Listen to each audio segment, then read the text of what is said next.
I went to find examples of what I consider to be African love, African complementarity. And even though there are hundreds that I'm aware of that are not up here, the ones that I came to first were the ones that got up here. And just some of this is my Jegna, one of my Jegnas, Hannibal Afrique. If you've ever heard of him, this is one of the hardest working warriors I've ever known. Had rheumatoid arthritis when he was older, lost both of his legs below his knees. He's still doing more work than I'm doing. He's an ancestor now. And I dedicated my book Center to him. And he called me up when he got his copy and he said he was upset. He's fussing. I'm not a Jegna. I didn't do this, I didn't do that. I didn't fight anybody about, I didn't shed any blood. I said, well, Bible, that's the way we see you. And he said, oh, okay. So Baba Hannibal Afrique, we all know Malcolm. These two are they're in New Jersey or New York. These two are really serious grassroots individuals. These two right here are on their way to the continent. He was one of our teachers, tree teachers in Archivist. This is Kamal Cambone again. Everybody should know Marcus Garvey and his wife's name. Excuse me? Okay, I'm making sure folks know. These two right here at the Safo Gun Club in Atlanta. Right. They train the community how to shoot. Yes. Okay. She used to work at CDC. She was the one who was telling me about the number of fags in CDC and how they control the policy. This was one of our teachers in Oxford. These two are on the continent, Tanzania, just still doing work. Came out of the Panthers here. I don't know who these two are right here. That's Brother Bomani. This brother right here and this sister, they're working in Baltimore. They've created an organization there. He came out of prison. He brought some brothers with him. They created an organization in the schools and on the street that is building. They bought 3 houses and they're planning on trying to buy the whole block. They're trying to create an African community. Who else is up here? Of course, this is Baba Kwesi, master teacher, entrepreneurs. This is 2 of our parents at Akaba. He's a master yoga instructor. This is the brother who I was talking about, who was my best friend. That's Baba Ahmed, Kwame Ahmed Abdullah. He's transitioned now. Who else on here?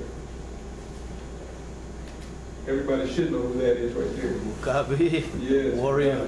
And I don't know who this is right here either, but one of them is in this room right now looking at her phone. Sitting over there. Just meet her, Lord. The bride. Yeah, absolutely. I remember. And this one, before I talk about this, wow. This man makes the best cookies in the world, entrepreneur in Atlanta. Best cookies in the world. Auntie Davis, Ruby D. She just had her baby. Warrior in Fudishi. Yes. Folks are all over. These are people I'm proud of. Very, very proud of. Okay. Marriage, disciplines, character, through sacrifice. We just talked about that. Excuse me. Genie up in the Where's Jeannie? Oh, right there. Yeah. I performed this wedding. That was the highlight. They did it on Nat Turner's land. It was beautiful. Wow. It was beautiful. Hey, on the previous slide, was that Robert F. Williams? Yes, it should be. He should be there somewhere. Yes. Okay. Yes. That was the man right there. Absolutely. Yeah. Any of your books have how to perform African rites for the wedding? No, there aren't. And we just do what we have seen. That's a good question. I just think that they need to be sanctioned by elders in the community. And I think everybody in the community who is centered should be at that relationship. NEI says that folks should also go do the legal thing, at least at the court, especially in terms of for the children, for the protection of that. But other than that, I mean, this is supposed to be a community function. I'm gonna have somebody of their state to sanction, just like, somebody tried to critique me on this one time. I never officially changed my name. Most people don't know the quote-unquote slave name that I had. Most people don't know it. And my logic is, why am I going to pay them to give me what they stole? So this is all, as long as we know who I am, I'm not concerned about whether they know who I am. Okay? And this is two different worlds. I don't want them to know who I am. And I understand some folks, they travel in their attire, they are very comfortable. I'm not comfortable in their space alerting them as to who I am. So when I travel in their space, whether I'm driving or whether I'm on a plane or what have you, I don't, because I don't want to give them an advantage. I understand some people, it's not a critique of them, but we have to think relative to who we're dealing with. If a sister in the community travels a lot, she always wears African attire. Every time she gets on the plane, or getting ready to get on the plane, getting ready to get through the line, they pull her out and check her. Every time. Because they know that something is wrong with that. That's not European. Something's wrong with her. We had a neighbor when we started our school. And technically, well, it's not a school. When we started our school, he went to the city of Atlanta to try to get his clothes out. He didn't know what we were doing. He just knew something was wrong. You guys were wearing Malcolm t-shirts and that bone in the nose clothes. I don't know what it is. Something's going on there. Luckily for us, a brother down the street didn't like him. He had retired from the office where these claims were filed. The secretary in the office called him because she recognized the street. He came to me, and I laughed, because when they tried to do this, it was so easy to get over. We're technically not a school. Any and I are professional tutors. All of these children are being homeschooled by their parents, but they're hiring us to tutor them, and this is perfectly legal. They're hiring us to tutor our children from 8:30 in the morning to 3:30 in the afternoon, and they get all of their subjects. Right. So we're not a school. Everybody in the community calls us that because that's what the community sees. So their opinion is what's important. But the state can't do anything because we're not a school. Our business license says tutors, not school. Smart.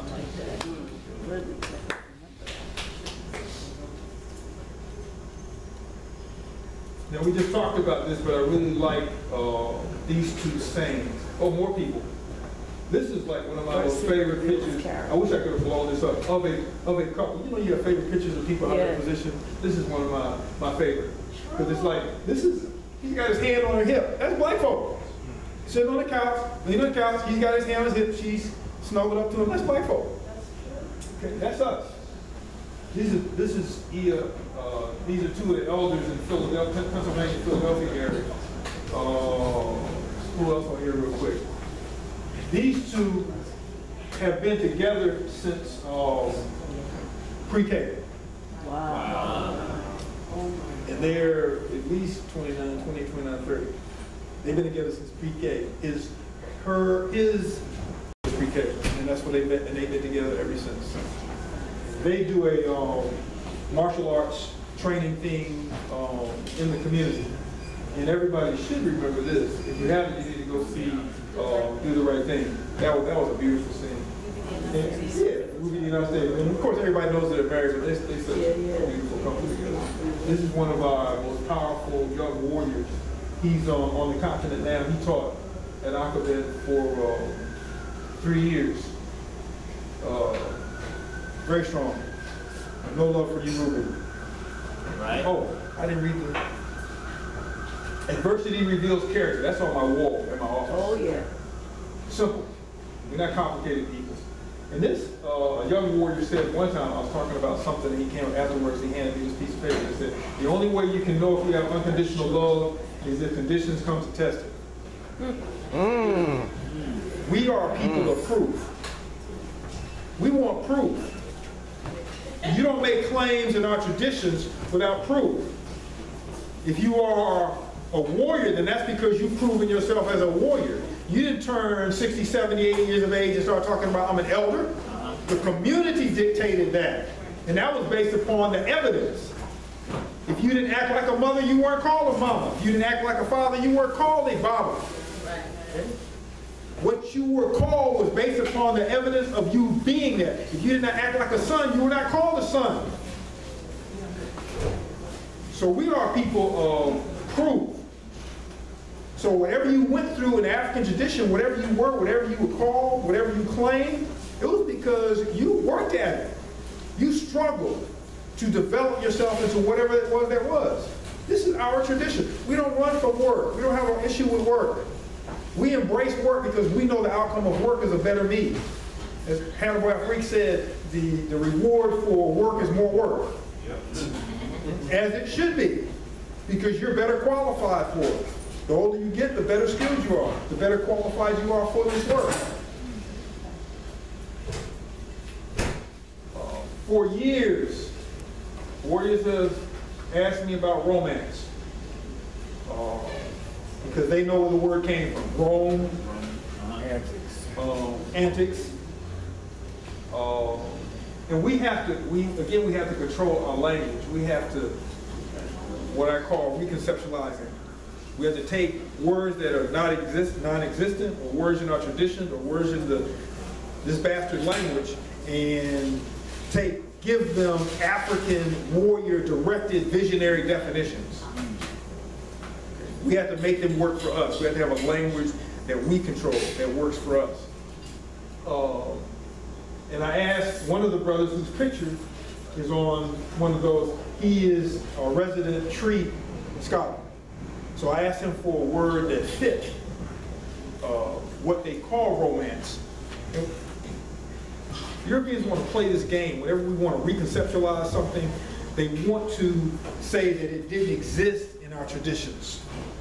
Okay, so they'll say that we didn't have love in our tradition because we don't want to talk about it in the way that they talk about it or the way that they define it. So we don't want to use romance, and apparently we didn't have what should be called romance in our traditions. But we had what they have miscalled romance, but it was an African romance, if you would. And the word kro-kro, the rolling kro-kro, it means like this humble giving of self to somebody else who you love, who you are trying to take care of, who you are trying to impress, the most intimate appreciation of somebody else. Okay. Romance means I came and brought you some flowers. I brought you some candy. I brought you some rings. And there doesn't necessarily have to be any evidence. I could have knocked you out last night, and today I'm bringing you flowers talking about I'm sorry. If there's no emotional connection that's proven over time, then to me that's not love. That's not love. Love isn't going to beat up on somebody. Okay? Love isn't going to dismiss somebody. Love isn't going to talk to somebody in such a way that they feel like they're less than they are. That's not love. That's games. Power games. Hierarchical. I'm over you games in the Western context. So I like the word kro-kro. He said that, and I really like the way that his definition fit. Heartfelt emotion for us. Superficial materialism. And so many of us have bought into that. I got stories. I got stories from my father. I got stories from me. When I went to, maybe one or two. When I went to, when we were in grad school, I said I was always broke. So two stories, Valentine's Day and Valentine's Day. At that time, I still celebrate Valentine's Day and Christmas and all the rest of this good stuff. I was always broke. So I knew that I had to do something. And I remembered how we made flowers out of tissue paper for the cars and the rides for the homecoming parades. So I got some tissue paper out of the bathroom, and I made her like 6 pretty flowers, put them on pencils, and she was, you know, in awe because I put my time into it. It wasn't they look better or smell better than flowers, but because I put my time in it. I understood her perception because I understood her, I understood why her mother liked me. Her mother liked me because of one thing. We were in Chicago. Anybody who lived in Chicago knows it's cold like New York. It's not worse because you're right on the lake. The first thing that I bought for her was a pair of long johns. Long underwear. And her mother interpreted that correctly as me being concerned about her health. That's how we need to be responding to people. The second thing was, another Valentine's Day, I had nothing. So I took, we eat pork at the time, so I took some sausage, I mean Park sausage. Took Park sausage, sliced it up, shaped it into hearts, fried it, gave her fried hearts. But for her, it was a statement. Okay? You were trying to figure out a way to impress, to make it understood. Okay? Yeah. We forgot all about that if it's not coming from the store. She says that I have twice, but I don't buy her cards from the store. I make her cards. For Mother's Day, for her Earth Day, I make the cards. You should try stuff like that. Yeah. You might be amazed at the result. They say it's the thought that counts. How much thought did you really put into taking your charge card? That's right. And also the gifts are supposed to be based on, and this is not taking anything away from giving. We are giving people. Yes. It's like romance. You're going to say that we didn't sit and hold hands and talk and laugh and snuggle up and lay on the beach looking at the stars, dreaming about, talking about what the future is going to be like. Europeans invented this too. They were in the damn caves. They couldn't have no No, they chance. couldn't. They might be a piece of coal. No, But that would be no, about no. it. Maybe that's what coal is. They were not in the tropics, so they couldn't be lying around nowhere. Absolutely, they couldn't. That requires a little imagination. But when we think about the things that we need to give, we need to look at our skills. This is easy. It's not complicated. You don't have to get a handicraft book, even though that might come in handy. What are you good at? So if you're good at writing music or putting together, then make a song especially for her. If you can sew, then make a pillow for her or for him so that they can sit on the ground when they do their yoga, what have you, be closer to Mother Earth, the Sasyat. If you can write, then write it. This is, if you will, she calls it a work of art. And the reason why she calls it a work of art is for our 25th wedding anniversary. It took me about 8 months. I wrote her 25 poems. But they were warriors' love poems. Wasn't as mushy roses are red mess. These are serious poems in honor and respect of her. She said, put it in a book. So there are those and about 4 others from another book that have to do with the relationship between African men and women. But everybody's got talents. Wash his car. Okay? Do her hair. Whatever. You have talents. That's right. You have talents. That's right. Kro is based on reality, not based on some fairy tale situation. Anybody heard the song by Anita Baker called Fairy Tales? Yeah, you all listen to it. That's the truth. From Detroit. Okay, so you know, yeah. I wish he had no stop, but children are very important. We come into the situation based on a lie, a society full of lies. So our whole conception about what relationships is supposed to be about are lies. Yep. How happy and excited about we're supposed to be. There are some times where you really, really, really wish that she was on another planet. And there are times where she really, really wishes that you were on another universe. And that can go on for a while. We argued for a year after our child was born about whether she would go to church or not, because anyhow at that time was Kojic, Church of God in Christ, serious. And I was, you're not getting me anywhere near a church building. And so we argued for a year about this, and we could have, if we sat down, I guess, maybe, and figured it out. But after that year, we figured, okay, well, you have every other weekend. That solved the problem. But this went on for a year. But people think this is smooth sailing, and then they run into their first throwdown, really serious fight, and they're like in shock. I didn't know that he could talk that loud. I didn't know she could curse that well.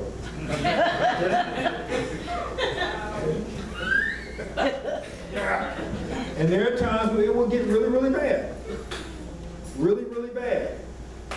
But one of the slides here talks about an umbrella, because young folks will ask all the time, well, how did you guys stay together for 30 years? And the first thing that we talk about is your belief system. That's right. The umbrella. That's right. Enia and I met, the thing that really drew us toward each other, we both love black people, we both love African people. And that was the priority. So none of the silly stuff or the sociology called tremendous trifles, you want to leave because this is the 3rd day that he left the cap off the toothpaste in the bathroom. Those things just keep right on going because this umbrella is more important. And we know, even when it's throw down serious stuff, we know that it's going to blow over. And the umbrella is going to hold us together until it blows over, and then we yell, okay, let's get back to business. Politically guided gifts. When you think about when you are giving gifts, you need to think about the relationship between the gifts and European imperialism, European domination. Where these gifts come from, how they came to be in the market in the first place, whether you need to be spending your money so that Africans can be further exploited for these gifts. You need to think about it. I don't think anything wrong with gifts, and in fact, I think it's wrong if you don't give gifts. But we need to be, that's something that extra mile, that higher standard that warriors have to hold themselves to. You need to be politically aware of what you're buying. I don't want to assist them in the process. Okay? I don't want to assist them in the process of exploiting African people by buying something that helps them. I don't want to do that. When we first met Mary, she had a little diamond ring. We don't wear them anymore. They're still there. We still have them. But we don't wear them anymore because of the symbolism of it. We didn't know that you can't, as I was saying earlier, you can't, as a warrior, you can't beat yourself up because of what you did before you became conscious. You can't be upset with what you did when you were ignorant. That's not fair. Right? You're supposed to spend your time trying to correct that. And that's why I have such honor for Malcolm. He spent the rest of his life trying to correct what he did wrong. Yes. Right? Yep. And that's for me the difference between somebody who's a serious warrior and somebody who's just running off at the mouth. Absolutely. We got a lot of mouth runners. Oh, and the essay on Koro, for those who are interested, it's an essay in clarity. Okay, we just talked about umbrellas. All of these things in here, all these Adinkle symbols, the Ankabin, the Ankabin also, that's supposed to be what's holding you together, what's guiding you. The vision of African sovereignty. The work that you have to do for that, which is supposed to be intergenerational. The image, the real image that you're supposed to have on display, if you will, for all of the people in the community. Because a lot of folks don't realize, if you've been together with somebody for any significant period of time, even nowadays a year, then you have people who, if you break up, they're going to get torn up. Because they put so much of their time and energy into you, into wishing you well, into hoping that this works. Right. So you break up, you've torn up them. Right. Families marry families. That's right. If you are searching two rules, both of them I taught our daughter, who's now been married for a number of years, living in Detroit, trying to straighten that up with her husband. Don't settle. Don't ever settle. You will regret it. Don't ever settle. It will come back to haunt you. It will come back to haunt you. Because either the other person's going to realize it, and it's not going to sit well with them, it's going to be like heartburn, or you're going to realize it and you're going to keep looking. Never settle. And the other one is do your work. This is, to me, fundamental. If we are supposed to be frontline warriors, if you're looking for somebody who's supposed to be your complement, then they also should be doing frontline work. That's right. And you should meet them because you're both doing this maybe same frontline work at the same time or continuously. You looking for somebody to be with for the rest of your life, then they ought to be doing the same work that you're doing, or at least politically have the same ideas that you have. That doesn't mean that they're necessarily doing the same work. I know a couple in Florida. She doesn't really do the frontline work, but she feeds. She goes to work, she's got the good job, he's out on the street handling stuff, but she feeds whatever he's doing because that's her part of the work, and this is something that she has always done. So even though she wasn't actually doing it, she was a major supporter of it. Compliments, ground rules. We're going to end this PowerPoint with this, and there are a lot of rules, ideas. I like to call them rules because if we think about each one of them, they will support a complementary relationship exceptionally well. Righteously praise each other. Key word, righteously. You don't tell somebody that they're beautiful or that you love them if that's not the truth. Trying to make them feel good. Be honest with your compliment. You tell them, but you should praise your compliment. You should be looking for what they're doing is good, that's worthy of their time. And we all have egos. We all like to have them stroked a little bit, and especially by somebody who we respect, presumably more than anyone else. You become, in a way, you become dependent on that person's opinion of you, which can be a good thing as long as that opinion doesn't rule you. So you need verification. So when I was talking earlier, in the movie Always Outnumbered, Always Outgunned, which is my favorite movie. There was a brother who was refusing to handle his business. He didn't want to work this menial job because it would, mess with his ego. So the main character in the movie told he really liked her, but he wasn't going after her because that was his buddy's wife. And he said, I would do anything essentially to have a woman who will kick me in the behind when I'm not doing what I'm supposed to be doing and pat me on my head when I'm doing right. It feels good when your compliment compliments you. Just like it feels bad when they critique you, but we have to consider the value of the critique also. Sometimes people who are trying to, and I'm assuming your compliment's not trying to hurt your feelings, but sometimes when people are trying to hurt us, it helps us because it makes us stop and look. Eni always talks about how she used to go and get her hair straightened, and one of the menial, if you will, workers in there said it loud enough for her to hear, because she would always get her scalp burnt, little scabs on her, and she said, I don't know why she keeps coming in here. All she's doing is, messing up her scalp. And she said it loud enough for her to hear, but not loud enough for her to really say anything about it. And that made her stop and think, why am I frying my hair? So sometimes those critiques can be beneficial if we think about it. Yeah. If we think about it. Do your fair share of the work. Act responsibility for keeping peace in and maintaining the integrity of the complementary relationship and family. If both complements are accepting responsibility for that relationship maintaining itself, and they're doing more than their 50%, what have you, then you have an excellent chance of it working. You have an excellent chance of making through very difficult times. You take responsibility for it working. After you've been fussing and fighting and drive off or go into your little room, stop and think about what you did. Because I was brought up in a home where I was told it takes two to tango. That's right. So all the responsibility doesn't lay with one person. I would argue unless the other person is kind of off. That do not use derogatory words against each other. I think this is the #1 problem in a society where cursive language is the norm. If we want to be African, that's not part of who we are. When you go into the deepest, the most rural villages in Africa, you don't hear cursing. Yeah. Cursing there is interpreted a different way. I'm cursing my enemy. Right. But cursive language, it has become so common. And that's another one of the major problems that we see when people come to us for counseling. Somebody's cursing at somebody. That hurts. That, people can feel it. It's like you can't, some things you can't take back. That's why the ancestors would say in the oracles, never in hot anger, because the things that you say, you can't take them back. They don't come back. They stay with that person forever. Never speak to each other in hot anger.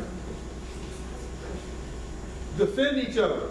Seems like a new complaint I'm hearing, where I'm hearing more sisters saying that he's not defending me, he's not standing up for me in particular situations. And they're not afraid, but it's not making any sense. When that's your role and your responsibility. Yeah, I'm old school. My job is to protect her. Yeah, that's right. I'm supposed to be this first line of defense. When I look at the Akan tradition, this is the traditional African ethnic group. When I look at the Akan tradition, the guy wrote it out where the bed is set up in such a way in the house where she's on the inside up against the wall, he's on the outside. She has to climb over him to get out.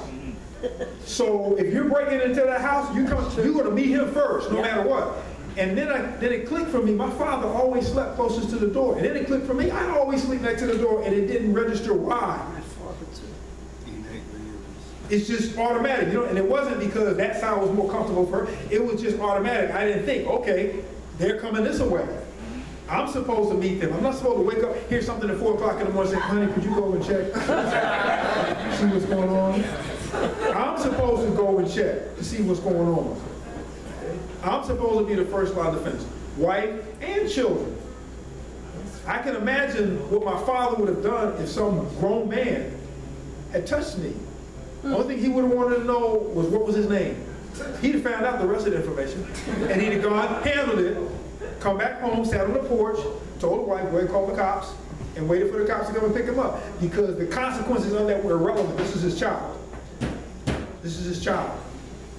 That's my responsibility now. That's men's responsibility. That's why so many things bad are happening in our community now, because men aren't doing what they're doing. This is not to take away any of the blame from the sisters. But this security stuff is absolutely ridiculous. There should be no African function where there is no security. I don't care if it's a women's sewing circle, and he's not supposed to be in the house because of the conversation. He's supposed to be outside of the house. If we're at war, we call ourselves warriors. If we're at war, then we ought to understand what war means. That means that you have an enemy, even some of your own, Yep. are working against you, which means that you need to be on guard Vigilant. 24/7. There should be no activity, no presence, no school, no anything where there isn't security there. Right. And remember when I first started talking about this, it was a result of going to the Nat Turner conference in Philadelphia. I forget what year it was. I think it was 2004, something like that. And I walked into this place. I didn't get to the place. There was a line of security, even though it wasn't all that obvious to some people. There was a line of security outside on the sidewalk around this block. When you got to this building, there was security on the outside. When you got inside for registration, there was security, and there was security behind me when I spoke. And I went back to Atlanta, and I called up Mama Marimba, and I said, I am ashamed to say I come from Atlanta. Because at that time, there were functions where there would be the girls' bathroom and the light would be out, and little girls would go into the bathroom. I said, all it would take me would be 15 seconds and she's gone. She's gone. Now I can say I'm proud because now the security at every function, at least that we have in the center, there's security there. If we're at war, then we need to act accordingly. If you know that this is insanity, then we need to act accordingly. The women and the children need to be protected. They shouldn't have to have, and no sister should leave this place and go to her car by herself. And we need to be smart about how we provide security. We're still doing this chauvinistic gentleman stupidity. You open the door, you let her out, she gets shot. You should be the first person out the door. You can do it in such a way so now when I step out my front door, I step out, I check left, right, and I hold the door for her to come out behind me. Then I can close the door. I'm not worried about opening and closing the door for her, even though that may be a nice thing to do. My job is to make sure that nobody approaches while she gets into the car. She's not coming down the steps first, because if she trips and falls, what's there to break her fall? I'm supposed to be first. You see on the show where she got on her prom dress and she's walking down the steps first, she trips and breaks her neck. You're supposed to be in front of her. We got to remove some of this gentleman chauvinistic silliness and put some common sense in place. There should never be any time where she is in danger. There should never be a time when you walking down the sidewalk where somebody walks in between the two of you. That's right. Mm-hmm. That should never happen. That's murder. That should never happen. We got to bring common sense back to this. Yep. Right. There should never be a time. And I don't care what your record is, whether you have a felony record or not. You should have a weapon on you at all times. How you define that weapon, that's on you. My father brought us up, and at that time, I didn't know anybody did it. All boys, all men had a pocket knife. That's right. All men had it. And of course, in case you need to open up a cardboard box or something, but we knew there were other reasons for it. I remember teaching at, going to do a lecture at one of our local high schools, and they had the security things and the guards in there, and I stepped in and asked, what do you want? I told them that I was the guy who invited me was the assistant principal, so they let me in, go to the class, and I'm talking to these guys about manhood, and I said, all men should have a knife, and I pulled up my knife, and they were, and I'm saying, what, you guys never seen a knife? And they said, no, how did you get it past security? Yeah. That bothered me, because that meant that I could carry other things past security, but I'm like, why aren't you guys of the mentality that this is something that you're supposed to have? Because that also came up. We have to have some common sense about this. Africanize your home. What's that got to do with anything? Our major scholars have told us. Everywhere you look, you need to see a reflection of you. That's right. Everywhere. That doesn't mean going out and buying tons of cloth and $1,500 chairs and tables. You can do that with pictures. Come into my house. There are a lot of photocopies. Okay. Make your home African. That's right. Be kind and courteous toward each other every time an opportunity avails itself. every time that you can be nice. You can't be nice all the time. I'm not saying be mean, but there are times where you just can't be nice. But every time the opportunity avails itself, be nice. It doesn't hurt, I don't think. I've never known it to hurt. Develop personal and family mission statements, extremely important. Somewhere in complementarity, I have a copy of our family mission statement. You should have a mission statement that indicates what you're about.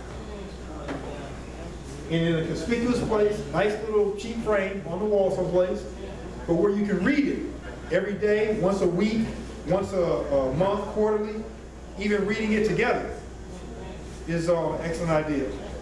Ours is as follows. I'm going to read this quickly. Our family mission statement. As an African family in a Western cultural wasteland, we recognize and accept the responsibilities of re-Africanization.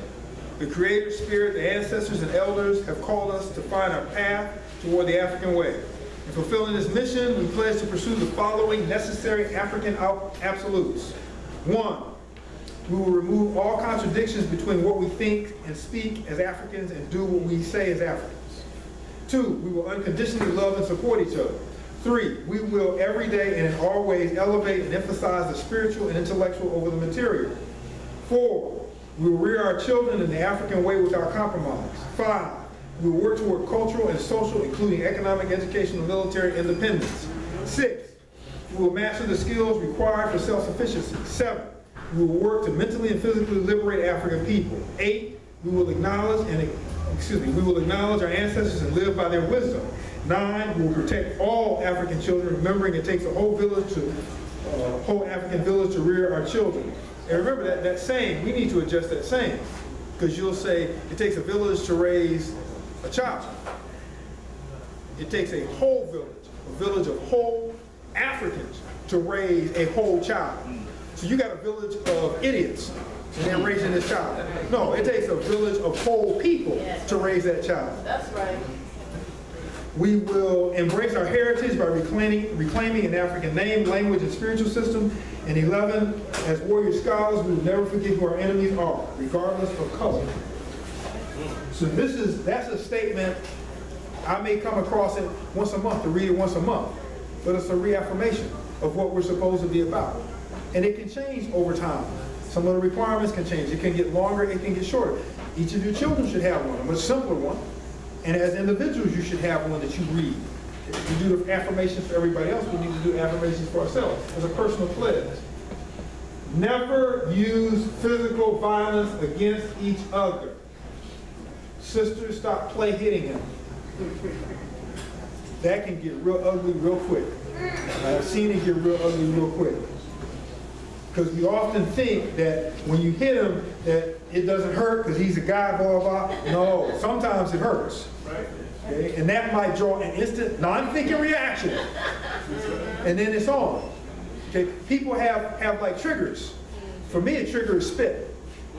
If you spit on me, I've lost it. One of us is going to be on the ground. Okay? And I remember having to control myself because I was holding up a baby. I was laying on the floor and I was holding up the baby, and this big glob of spit came out of his baby's mouth. Oh, somebody grabbed this baby.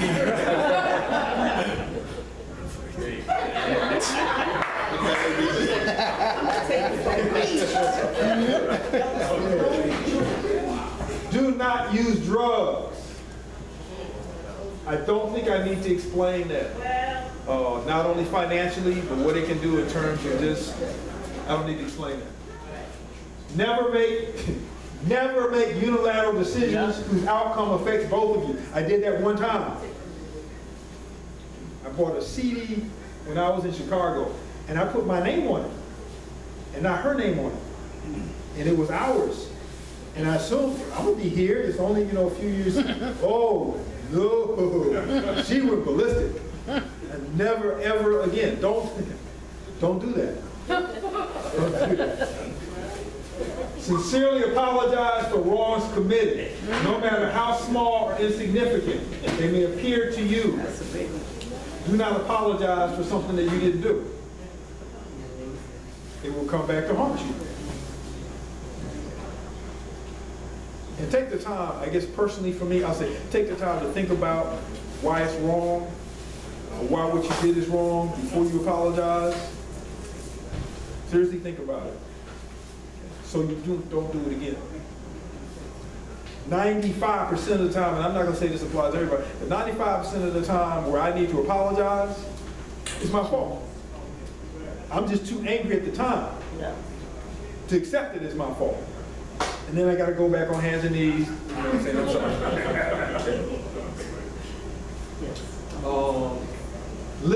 Listen to each other. That does not mean that when you don't feel like listening that you have to listen. It just means listen a lot. I'm not, who's that? Another one of our warriors who does a lot of speaking. Runoko Rashidi. He said he's really an into himself type person. You know, but when he gets behind the mic, he can talk. I'm a teacher. I'm a classroom teacher. So you give me the mic, I can talk. Otherwise, most of the time when I'm at home, I'm not saying anything. My father said even less than me. My brother says even less than him. But I can listen when I need to listen. But she understands sometimes I can't deal with the conversation.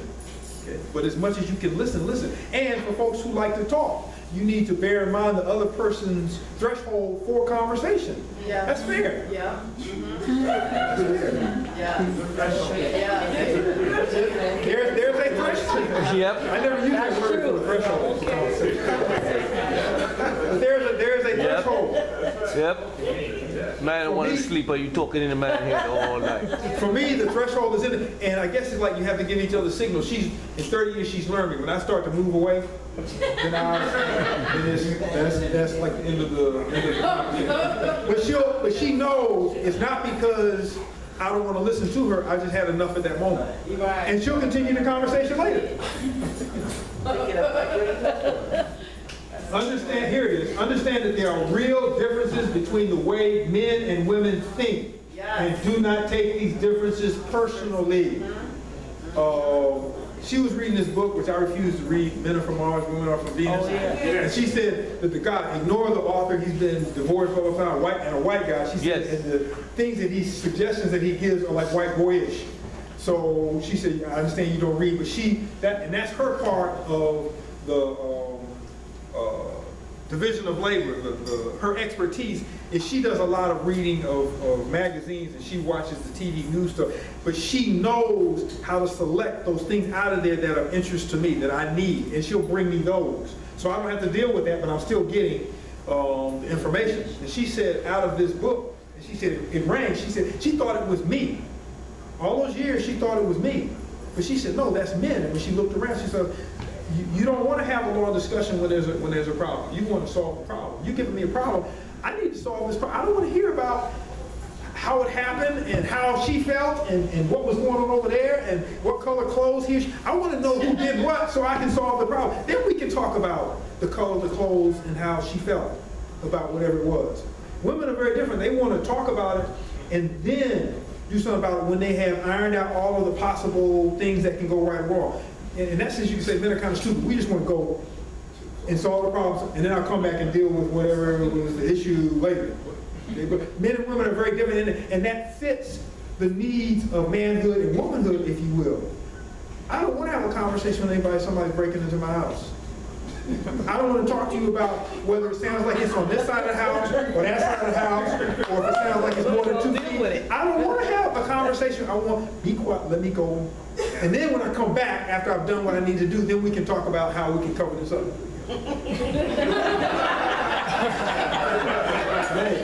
Give each other ample personal space. Personal space is important. You two different people. Yeah. I have my room in the house.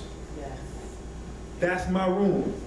She doesn't take it as an affront. She knows that when I'm in my room, if she comes into the room and I'm working on something, I said, she goes back to whatever she was doing.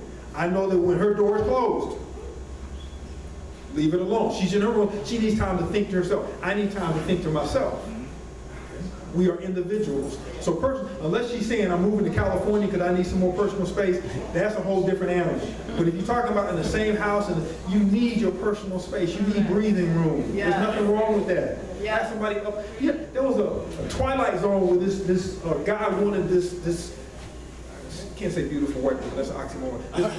This white female, he wanted her to love him, right? So this guy gave him this potion. And he gave her the potion, and she fell in love with him, and she wouldn't leave him alone. He sat on the couch, she's sitting there handing him newspaper, slippers, pipe. He moves it, she's trying to feed him, she's trying to comb and tuck, play his hair. She would not, she was in his space continuously. That would drive somebody crazy. Or to kill. It's one of the two. Expect your compliment to change as she or he mentally, emotionally, and spiritually grow. I'm very different than I was when I first met any of y'all. You've got to allow people, if the person's not growing, something is probably wrong. And they're going to grow in ways that you may have issues with. But you have to step back and say, okay, well, that's them, it's not hurting us.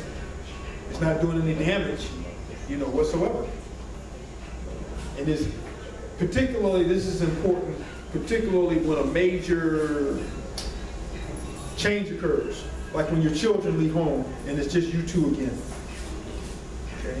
When there's a major change, that's when the differences become evident, where people have